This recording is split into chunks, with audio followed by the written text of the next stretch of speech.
Joining us now, New Jersey Congressman Jeff Andrew. Hey, Congressman, it's so great to have you on as well. Thanks for joining us. What does this mean? What does this mean for the fight over free speech? Because we have Congresswoman Cathy McMorris Rodgers joining other Republicans in the House, sending letters to Twitter and Facebook and other social media asking, is the Biden disinformation czar still pressuring them now? So what's your take on what's going on? My take is this. Elon Musk is a smart man, and I think he may be doing one or two things together here. One of them is really showing what the real value of Twitter is, which he knows. And by value, I mean that a lot of these are fake accounts. I think he is going to really take the wrapper off of this and show that there's a lot of fake accounts and not all of this has ever been real. And I think that serves the purpose of free speech well. Secondly, I think he's negotiating a better price. And that's going to be interesting how he's going to go about that, because he does have an agreement.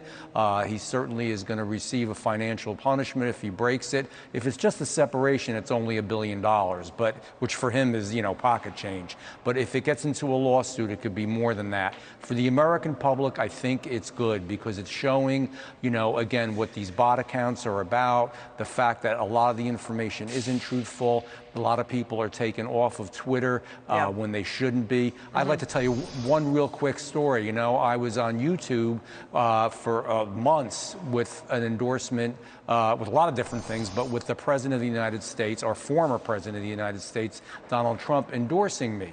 Mayorkas came before our committee the other day, and I beat him up really hard, and justifiably so, asked him to resign publicly. And after that, suddenly it was discovered that there was disinformation, and the fact, I don't know what the disinformation could possibly be, that the president, the former president, had endorsed me. They took me off. I was banned from YouTube on this particular video. So, all right, this is not freedom of speech. Yeah, it's still going, right? I mean, it's still happening.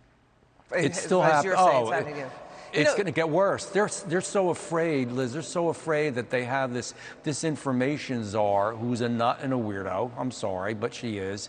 And they have her, and she's going to actually be taking things off and leaving other things on that aren't truthful. And we've seen that before. This is not our America. Musk mocked an idea by Biden's new disinformation czar that, we broke this story a few nights ago. We were talking about how Nina Jankowicz wants to let other people, basically verified accounts, edit other people's tweets, and Musk is making fun of that. He's also criticized the Democrat Party. He says he's been hijacked by extremists, but he's also saying, on the right too, the far right, that there's problems. He's politically center-right. Let's watch the media and their outrage over Musk taking over Twitter with his bid. Watch this.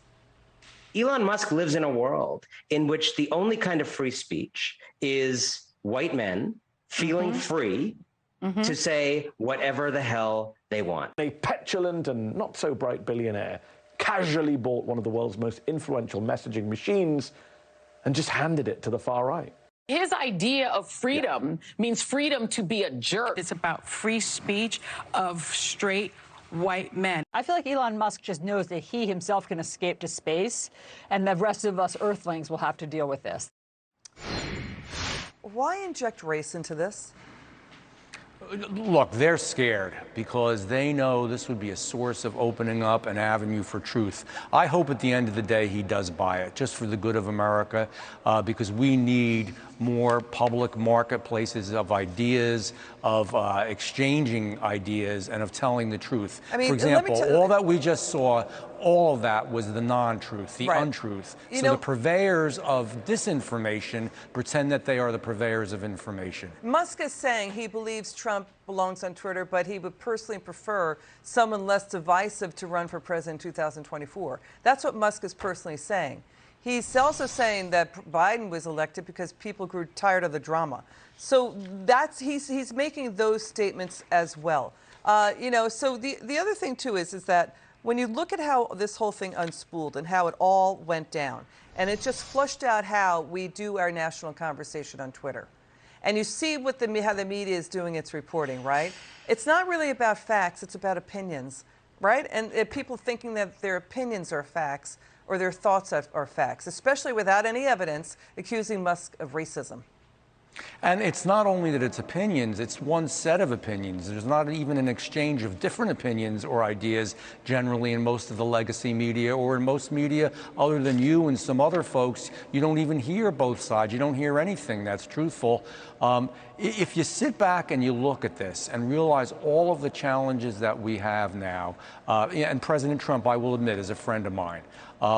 So I am more than willing to put up with a few tough, mean tweets rather than a country that's completely falling apart at the seams because of what these people did. I've never in my lifetime, there's nobody alive who's ever seen a president that is doing as bad a job as this one is, a majority Congress that's doing that job. Congressman Van Drew, it's good to have you on. Thanks for joining us.